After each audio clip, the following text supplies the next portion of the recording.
This morning, the Froggers have an update on the status of Pharaohs Kingdom. That is the old theme park in the IE. And guys, I need to hear the music. Yeah, you know that's what that means. I know you guys talk about this story only so you can do the little dance, right? No. That's it. Now we can move on, right? No. Or do you really have an update? You really I'm going to come around there. I'm going to come around there and push that button myself and turn that off. All right. Anyway, yes, it's actually a good update. This is a good update. Now, we've talked about Pharaoh's Lost Kingdom over the course of the past year.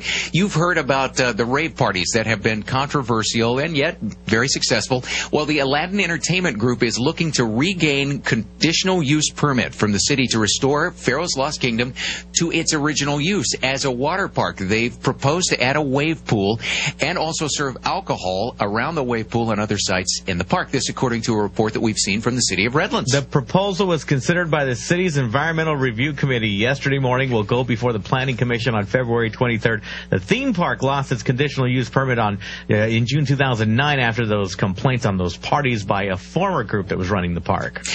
There were a couple of groups fighting over ownership of the park. In court, possession was actually granted to Aladdin last year. Now, Aladdin was not the group that was running the raves. They are, according to their attorney, in the process of making some repairs on the park. You can imagine that's so that they could get it up to running speed. The Environmental Review Committee for the city of Redlands gave the new conditional use permit a mitigated negative declaration yesterday. Now, don't let the sound of that fool you. It means the committee found the project would cause no significant environmental impact as long as certain conditions are met. These include controlling construction dust, having a plan to clean up fuel spills associated with a go-kart operation. Yep, there's go-karts there as well. Complying with noise regulations and having a parking plan for large events. Now, park management is going to have to put together an operation manual detailing steps that they will take to host large events. That as a direct result of some of the problems that the city had when the raves were held there. Yes, I said raves. Cue the music. Rave. Go ahead.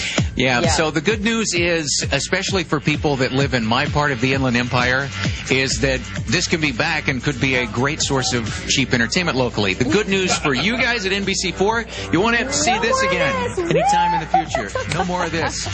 We're all done with this. I hope. Let's hope so. We got to. You know what's going to happen though? They're going to find another spot for those parties, and then you're going to be talking about that. Here we go again. The music will be back. Really? Yes, do you want to see that? I predict you'll see it in a random rural setting in the middle of nowhere. Yeah. So, all right, guys. Hey, have a great day. Thanks. See ya. More news when we come back.